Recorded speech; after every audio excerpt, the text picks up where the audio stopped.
CSS स्वस्थ भारत द्वारा diabetes मुक्त भारत अभियान पूरे मध्य प्रदेश में चलाया जा रहा है। आइए आपके अपनों को दिलाएं डायबिटीज और ब्लड प्रेशर से मुक्ति। अधिक जानकारी के लिए संपर्क करें 9993030692 9993030957।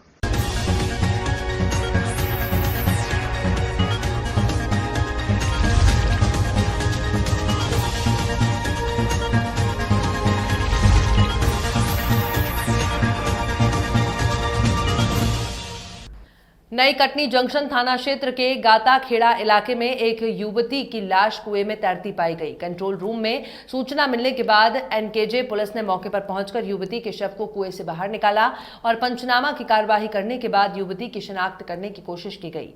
सभी थानों को सूचना दी गई ताकि गुमशुदा महिला की ताजी रिपोर्ट के आधार पर उसकी शिनाख्त करवाई जाए, जिसके बाद युवती की शिनाख्त आरती कुशवाहा के तौर पर हुई है।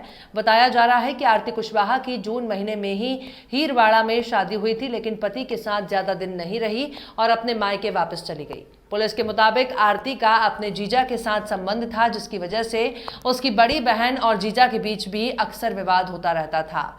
ऐसे ही विवादों से परेशान होकर उसके जीजा ने आत्महत्या कर ली। इसी वजह से युवती ने भी आत्महत्या कर ली। बहरहाल पुलिस ने मामला दर्ज कर लिया है और मामले की पूरी जांच में जुट गई है। लाश को निकाली गई, देखने पर तो लाश में तो मांस तो ख़त्म हो चुका था, ज़्यादातर हड्डियाँ ही थी। डेड बॉडी जो है पूरी हड्डी के ढांचे के रूप में थी। इसको प्रथम दृष्टया मर्ग क्रमांक 31/0 पे मर्ग कायम किया, फिर 31/0 कायम करके जांच में लिया गया, पंचनामा किया गया।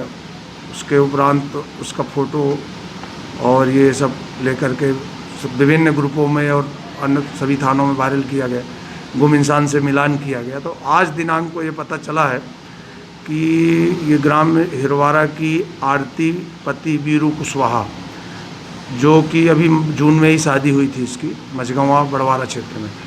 तो ये शादी के बाद कुछ दिन वहीं रही, 2-4-10 दिन रही। इसके बाद अपने घर आ गई थी और पिता के पास रहती थी। ये वहाँ नहीं जाती थी, जो 27 तारीख से गुमी थी। तो उनके घर वालों ने आकर के कपड़े और चप्पल वगैरह से देख करके शिनाख्त किया कि ये उसी के हैं। तो इसकी शिनाख्ती आरती कुशवाहा के रूप में हो गई है। उनके पिता राम सुजान ने शिनाख्ती की है। और इसमें एक तथ्य ये आया है कि ये बच्ची की शादी हो गई थी और इसकी एक बड़ी बहन जो है डुंडी में भी ब्याही थी। तो उनके जीजा से इनका कुछ रिलेशनशिप था। तो इस बात को लेकर के जीजा और दीदी में कुछ विवाद हुआ होगा। तो 26/7 को जीजा सुसाइड कर लिया है डुंडी में। उसके दूसरे दिन ये रात में गुम गई थी। ये उस घटना से मानसिक रूप से कुछ वो थी, परेशान थी और प्रथम दृष्टया ऐसा लगता है कि उसी के कारण इसने जा करके सुसाइड कर लिया है। मध्य प्रदेश कांग्रेस के दिग्गज नेता और पूर्व मंत्री जीतू पटवारी पर दर्ज पुलिस प्रकरण को लेकर आज एनएसयूआई बड़वारा द्वारा तहसीलदार बड़वारा को ज्ञापन सौंपते हुए इस पूरे प्रकरण को लेकर विरोध जताया गया। दरअसल पूर्व मंत्री और कांग्रेस नेता के ऊपर प्रधानमंत्री नरेंद्र मोदी की तस्वीर से छेड़खानी करके और सार्वजनिक रूप से ट्वीट किए जाने का आरोप है, जिसे लेकर भाजपा कार्यकर्ता गौरव रंदिवे द्वारा क्षत्रिपुरा थाने में मामला दर्ज कराया गया था। आज उसी को लेकर बड़वारा कांग्रेस इकाई के द्वारा ज्ञापन सौंप कर पटवारी का पक्ष रखा गया। प्रकार जीतू पटवारी जी के नाम में फर्जी एफआईआर की जा रही है। मध्य प्रदेश शासन ये चाह रहा है कि लोकतंत्र को ख़त्म कर दिया जाए, संविधान का कोई मतलब न रह जाए। वो अपनी तानाशाही चला रही है। अगर जीतू पटवारी जी के ऊपर से एफआईआर वापस नहीं ली जाती तो पूरे मध्य प्रदेश में एनएसयूआई यूथ कांग्रेस के द्वारा उग्र आंदोलन किया जाएगा, जिसकी जवाबदेही शासन और प्रशासन की होगी। आज बड़वारा यूथ कांग्रेस और एनएसयूआई की संयुक्त तत्वाधान में माननीय पूर्व मंत्री श्री जीतू पटवारी जी के खिलाफ इंदौर पुलिस द्वारा जो एफआईआर की गई है, उसके खिलाफ हम ज्ञापन देने आए थे कि वो एफआईआर वापस की जाए, क्योंकि अभिव्यक्ति की आज़ादी का हनन है कि ये राज्य पर और केंद्र पर बैठी हुई सरकार लोगों को डरा धमकाकर, जो इस समय कोविड-19 जैसी महामारी है, अर्थव्यवस्था नीचे गिर रही है, लोगों के पास रोजगार नहीं है, तो इन चीज़ों से ध्यान भटकाने का काम कर रही है। जो इसके खिलाफ आवाज़ उठा रहा है उसको दमनकारी नीति के द्वारा एफआईआर कराई जा रही है, उसका दमन किया जा रहा है। इसके नाम पे ज्ञापन सौंपा गया है, अगर कार्रवाई नहीं होती तो क्या करेंगे? सागर एसपी कार्यालय में मृतक की पत्नी बच्चों सहित गुहार लगा रही है। ये व्यक्ति संतोष प्रजापति हैं, जो अपने भाई ब्रजेश की मौत के मामले में जारी लीपापोती पर पुलिस से जवाब मांग रहा है। पीड़ित के मुताबिक 13 जून को उसके भाई ब्रजेश और गांव का ही जसवंत कुर्मी खेत पर थे। जब घर परिवार के लोग खेत पहुंचे और ब्रजेश को भी साथ घर चलने को कहा तो जसवंत कुर्मी ने कुछ काम है का बहाना बनाकर ब्रजेश को उनके साथ जाने से रोक लिया। जहां बहुत देर तक जब घर नहीं पहुंचा तो उसका भतीजा जतिन प्रजापति उसे खेत पर खोजने पहुंचा तो ब्रजेश लहूलुहान जमीन पर पड़ा था और जसवंत कुर्मी मौके से भागता दिखा। जहां जतिन ने इसकी जानकारी घर वालों को दी और ब्रजेश को अस्पताल ले गए, जहां डॉक्टर ने उसे मृत घोषित कर दिया। पीड़ित परिजनों को साफ साफ राहतगढ़ पुलिस पर आरोप है कि हत्या के इस मामले को पुलिस ने उसके ही एक परिचित के बयान के आधार पर हादसा बता पानी में डूबने से ब्रजेश की मौत बताई गई है। मामले को रफा दफा करने का प्रयास किया जा रहा है, जबकि वारदात के समय जसवंत कुर्मी से मौके से भागना और बाद में मामले में परिजनों को पुलिस से इसकी शिकायत नहीं करने पर दबाव बनाकर डरा धमकाना साफ जाहिर कर रहा है कि उसने ही ब्रजेश की हत्या की, जिसमें रतन बाबा प्रजापति ने भी उसका साथ दिया। 13 तारीख में उसका मर्डर हुआ है। मर्डर हुआ उसका, डॉक्टर लोग सब बोल रहे पानी में डूबने से मौत हुई है। हमें न्याय नहीं मिल रहा है। रातगढ़ थाने में आई जी साहब यहाँ हमने आवेदन दिया 16/6 में 2 दिन में थाने वालों ने ऐसे कुत्तों का बेटे बेटे चले गए साहब, हमारी रिपोर्ट नहीं लिखी। अब रिपोर्ट हमारे किसी घर के सदस्य ने लगा दी तो हम क्या करें? क्या करें बताओ? किसके यहाँ जाए, किससे बोले? जब में हम हमारा परिवार, हमारी ये छोटी बहू है, उसका छोटा लड़का है, अब किसको लेके कहाँ जाए? हम गरीब आदमी है, पुलिस से न्याय मांगेंगे, किससे मांगेंगे? बोलो। आपको किसी पे शक है क्या? शक क्या? हम नामदर्ज रिपोर्ट कराना जसवंत के नाम से, फिर पुलिस क्यों नहीं उठा रही उसे? उसकी इंक्वायरी क्यों नहीं? ये कौन लोग हैं? ये कौन लोग हैं? ये जसवंत कुर्मी हमारे यहाँ का। कहाँ के निवासी हैं ये? ग्रामीण मिर्जापुर का ही। क्या करती हैं ये? कुछ किसानी है इनकी। दबंग लोग हैं। दबंग लोग हैं, वो हैं पूरे गांव में। कोई किसी से बोलता ही नहीं है, कोई कह ही नहीं रहा मेरा भाई मरा, गांव में घूर रहा है वो। अभी आप कहाँ पर आए हैं, क्या लेके? अभी हम एसपी ऑफिस में आए हैं, जहाँ हमारी कहीं सुनवाई नहीं हुई। चलो वहाँ पे, चलो वहाँ से मेरी सुनवाई हो जाएगी। लेकिन आज 59 दिन हो गया साहब, 13 तारीख को 2 महीने हो जाएंगे। बताओ हम किसके यहाँ भीख मांगे? क्या नाम है? मुझे कहना है, मेरा नाम है संतोष कुमार प्रजापति, मैं उसका बड़ा भाई हूँ। 2 महीने होने को हुए सर, मुझे नहीं चाहिए बस। अगर उसकी मौत हुई है पानी में डूबने से हुई तो साबित करो। जब हम नामदर्ज रिपोर्ट कर रहे तो फिर उस मुलजिम को क्यों नहीं उठा रहे आप? आपका कोई पुरानी रंजिश थी क्या सामने वालों से? अब क्या थी? ये सब पूछो बहू से। कटनी जिला अंतर्गत ग्राम पंचायत खितौली में स्वास्थ्य शिविर का आयोजन किया गया, जिसमें बड़वारा से डॉक्टर रेणुका खितौली, सीएचओ रश्मि पवार, एएनएम कृष्णा देवी बाडबे, आशा सहयोगी पूनम यादव और आशा कार्यकर्ता उपस्थित रहीं। खबर लिखने तक डॉक्टर रेणुका ने बताया कि अभी तक 107 लोगों का सैंपल ले लिया गया है, जिन्हें सर्दी जुकाम खांसी है।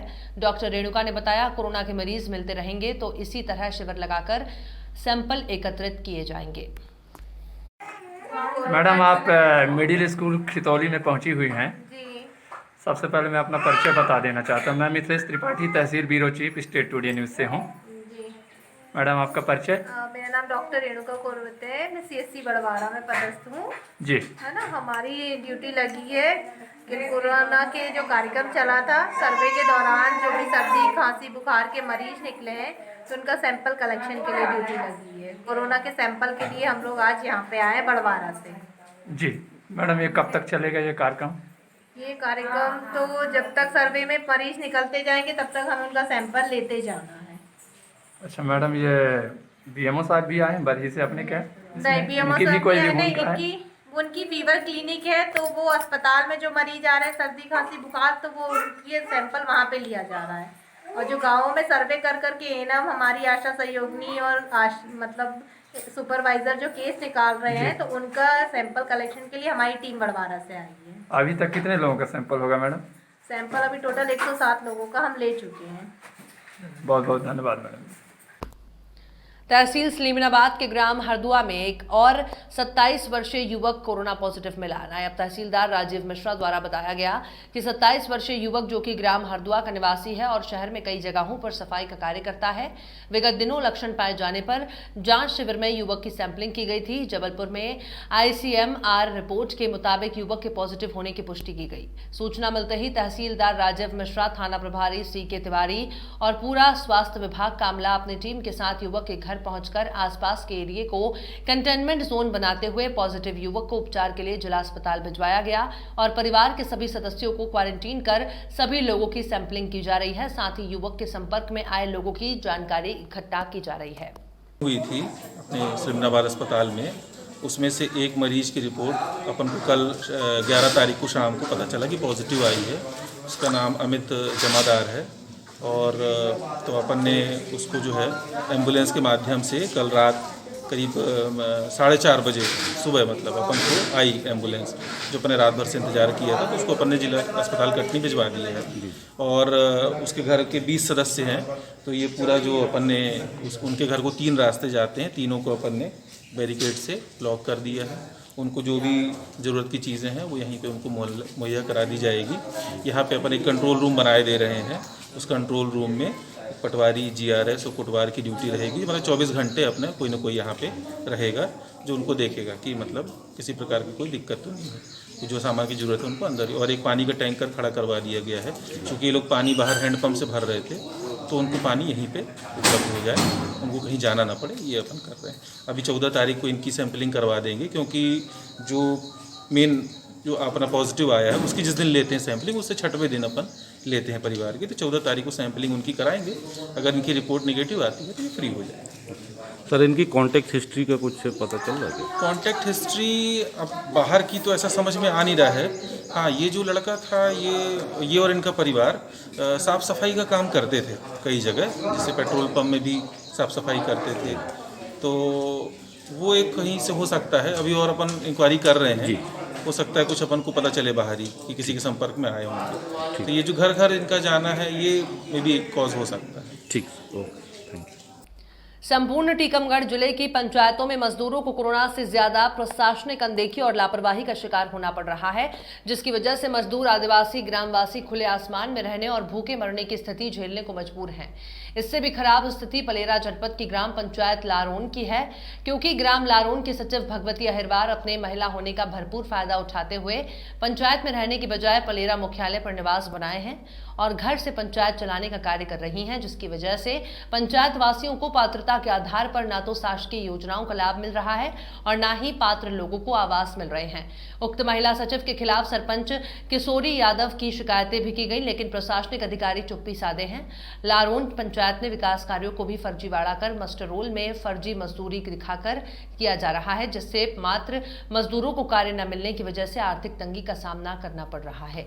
गणेश यादवासी। कौन सा गांव है? लारोन। क्या समस्या है आपकी? आपको ना तो हमको आवास आ रहा, हाँ। हमको कोई व्यवस्था नहीं है, हाँ। और ना है सो हमें कच्छु सब परेशानी है। कैसा है अभी आपका मकान रहने के लिए? कैसी मकान में रह रही हैं? आपने देख लिया कि जेड़ ही झोपड़ी में रहती हैं? बच्चे हैं चाचा, कितने बच्चे हैं? 5 बच्चे हैं, 2 लड़की हैं। हाँ। और दोनों हम हैं। सचिव आते हैं इस गांव में कभी? सचिव आते हैं इस गांव में कभी? नहीं आते हैं। आप लोगों की समस्या सुनने के लिए नहीं आते? नहीं। किससे आप लोग शिकायत करती हैं? अगर कोई बात आपको कोई शासकीय योजना का लाभ लेना है तो सरपंच को कह लई, आप सेक्रेटरी से कह लई, सब बात से ना कोई महीना कोई सब। भवानी भाई आवास। कौन सा गाँव है? लारोन। आवास मिला आपको? नहीं मिला। शौचालय? कुछ नहीं। शौचालय नहीं मिला। किन लोगों को मिल रहा है यहाँ पर आवास? आप लोगों को नहीं मिल रहा, किन को मिल रहा है आवास? अब सबको बड़े बड़े आदमी को मिलते हैं, हमको मिली नहीं है, हम कैसा क्या देंगे? आवेदन कितने बार कर चुकी है पंचायत? 2-3 दे दिए हमें। 2 दिन के कागज दिए। हाँ। आवास नहीं मिला। कहाँ पर रहती हैं आप अभी? यहीं रहते हैं। किसका मकान है वो हमारे भैया का, उसी में रहते हैं हम। आपके पास मकान नहीं रहने के लिए? नहीं है। दूसरे के मकान में रह रहे हैं? हाँ। सचिव को पहचानती हैं आप? सचिव? हाँ, सेक्रेटरी को पहचानती हैं? हाँ, उनको देखा है, पहचानते हैं। यहाँ आती हैं पहले गांव में? गांव में हमको मिले आई नहीं है, कभी नहीं अभी हमको मिली नहीं। कागज देने कहाँ पर गई थी तुमने? यहीं सरपंच को दिया है। सरपंच को दिए थे कागज? हाँ। सेक्रेटरी नहीं आती यहाँ पर? नहीं। और रोजगार सहायक को पहचानती? नाम है आपका? गजराज रेखवार। कौन सा गांव है? लारोन। लारोन। हाँ। आवास नहीं मिला आपको? नहीं मिला साहब। इस कच्चे मकान में रहते हैं? एसी में रह रहे हैं साहब। कितने बच्चे हैं आपके? हमारे 7 बच्चे इसी में रहते हैं? इसी में रहते। क्या करते हैं आप? मजदूरी कर साहब, क्या करने। पंचायत में शासकीय कार्य जो होते हैं उनका काम मिलता है आप लोगों को मजदूरी के लिए? मजदूरी यहाँ गए साहब। नहीं तो सरपंच द्वारा जो मजदूरी कराई जाती है वो कराते हैं आपसे? नहीं, हमें पूछी नहीं जा साहब। अच्छा, कितने साल से रह रहे हैं इसमें? हम तो साहब जन्म यही में लाओ। सेक्रेटरी को पहचानते हैं? पहचाना साहब। क्या नाम है उनका? अमायदीप। अमायदीप तो रोजगार सहायक है। हाँ तो सेक्रेटरी को पहचानते? नहीं पहचाना। कभी गाँव में? नहीं, हमने नहीं देखा साहब। आती नहीं है गाँव में? नहीं, हमने देखा ही नहीं है। को है इसी में रहते हैं? इसी में रहते। तो आवास के लिए मतलब सरपंच सचिव से बात की? करी साहब से भी बोल रहे थे कि कट गई। कट गई? हाँ, बोले हम क्या करें, कट गई। शौचालय मिला? शौचालय? शौचालय तो मिला साहब, सब बनू है।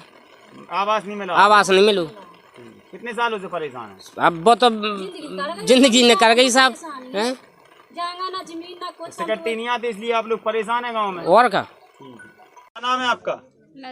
आदिवासी। कौन सा गाँव है? इस कच्चे फूटे मकान में कितने साल से रह रही हैं आप? जब से शादी। तभी से रह रही हैं? हाँ। कौन है आपका हस्बैंड? आपके हस्बैंड का क्या नाम है, पति का? संतोष। संतोष आदिवासी। क्या करते हैं आप लोग? कैसे अपना भरण पोषण करते हैं अपने परिवार का, बच्चों का? मजदूरी करते हैं। हाँ। जो इसी कच्चे मकान में है? हाँ। आपको आवास नहीं मिला? पक्का मकान नहीं मिला? सरकार द्वारा जो शासन द्वारा आप लोगों के लिए आवास योजना आती है उसका लाभ नहीं मिला? नहीं। न शौचालय मिला? नहीं। इसी कच्चे मकान में रहती है? हाँ। सरपंच सेक्रेटरी आते हैं गांव में कभी आप लोगों से पूछने के लिए? नहीं आते। नहीं आते हैं? कि आप मतलब कैसे रह रहे हैं आप लोगों को यहाँ पे देखने नहीं आते हैं? अच्छा, और कोई योजनाओं का लाभ मिला शासन प्रशासन द्वारा? कोई लाभ मिला आप लोगों को? हमको नहीं मिला। जैसे सरकारी काम लगते हैं पंचायत में तो आप लोगों को वो काम देते हैं कि नहीं देते हैं? नहीं देते हैं। तो ऐसे लॉकडाउन में आप लोगों ने अपने घर का भरण पोषण कैसे किया? मजदूरी करके। प्राइवेट मजदूरी करके? मतलब शासन द्वारा जो मजदूरी आती है वो नहीं मिली आपको? नहीं मिलती है। अच्छा, और सरपंच आते हैं आपके यहाँ पे कभी पूछने के कैसे हो आप लोग? देखने आते कभी इस कच्चे मकान में रह रहे? नहीं आते। कोई शासकीय अधिकारी कर्मचारी आए यहाँ पर? नहीं आए। कोई नहीं आता? बस इसी छोटे से 7 फुट के मकान में रह रहे हैं आप लोग? हाँ। अच्छा, और कोई मकान है क्या आपका? हमारा नहीं है। इसी में रहते हैं? कितने बच्चे हैं आपके? एक। ठीक। टीकमगढ़ जतारा थाने के अंतर्गत ग्राम सगरबारा में 3 झोला छाप डॉक्टर काफी लंबे समय से अपनी दुकान चला रहे थे, जिसकी शिकायत मिलने पर आज पुलिस ने कार्रवाई की। 2 डॉक्टरों को गिरफ्तार किया। झोला छाप एक डॉक्टर अभी भी फरार है, जिनकी जांच करने के उपरांत मकान से अंग्रेजी दवाइयां मिली और भी सामान मिले हैं। जतारा थाना प्रभारी हिमांशु चौबे ने बताया रविंद्र प्रजापति, भगवान दास प्रजापति को गिरफ्तार किया गया है और मनोज जैन अभी भी फरार है, जिसकी जल्द ही गिरफ्तारी की जाएगी। सर क्या मामला है? ये कल बीएमओ है पलेरा के, उनके द्वारा सगरवारा ग्राम के 3 जो झोला छाप डॉक्टर जो बिना डिग्री के इलाज करते हैं, जिनके नाम है रविंद्र प्रजापति, मनोज जैन और भगवत प्रजापति, इनके खिलाफ पृथक FIR इनके खिलाफ कराई गई है कि इनके पास कोई वैध दस्तावेज इलाज करने के या दवा रखने के नहीं पाए गए। जो दिनांक 5/8/2020 को डॉक्टर BMO द्वारा अपनी टीम के साथ ग्राम के सचिव, आशा कार्यकर्ता वगैरह के इनकी जो जहाँ ये दवाई करते हैं ग्राम में, वहाँ पर जाकर इनका वो चेकिंग की थी और रेड डाल का पंचनामा वगैरह कार्रवाई कर दवाइयाँ वगैरह जब्त की थी। अंग्रेजी दवाई इनके यहाँ पाई गई थी, जिस पर अवैध पाए जाने पर BMO पलेरा के द्वारा थाना पर FIR कराई गई। तीनों के विरुद्ध 24 आयुर्विज्ञान परिषद अधिनियम मध्य प्रदेश के तहत दर्ज किया गया है। उसमें आज विवेचना की गई, जिनमें 2 आरोपी हैं, रविंद्र प्रजापति और भगवत प्रजापति, इनको दस्तयाब किया गया। इनके खिलाफ वैधानिक कार्रवाई की जाएगी। राष्ट्रपिता महात्मा गांधी जी की 150वीं जयंती के आयोजनों की श्रृंखला में अगस्त क्रांति सप्ताह के चौथे दिन 12 अगस्त को महात्मा गांधी जीवन दर्शन समिति पीपल खूट की ओर से बतौर नियुक्त ब्लॉक प्रभारी और ब्लॉक संयोजक प्रदीप सेठ, साथ में खंड मुख्य चिकित्सा अधिकारी डॉक्टर गोकुल जी सैनी और चिकित्सा अधिकारी डॉक्टर विष्णु प्रसाद जी जाखड़ के साथ मिलकर पहला सुख निरोगी काया के अंतर्गत CSC पीपल खूट पर कोरोना से बचाव को लेकर तरीके बताए। पहला सुख निरोगी काया के तहत CSC पीपल खूट बूथ पर आमजन को कोरोना महामारी से बचने के लिए सोशल डिस्टेंसिंग रखने, मास्क पहनने, सैनिटाइजर का उपयोग करने और साबुन से बार बार हाथ धोने की जानकारी बताई। साथ ही बिना कार्य के घर से बाहर नहीं निकलने और भीड़ भाड़ वाली जगहों पर एकत्रित नहीं होने की जानकारी बताई गई।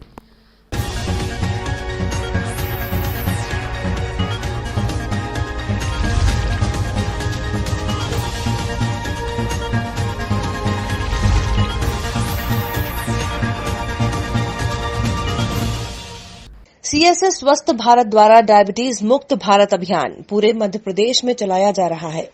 आइए आपके अपनों को दिलाएं डायबिटीज और ब्लड प्रेशर से मुक्ति। अधिक जानकारी के लिए संपर्क करें 9993030692 9993030957।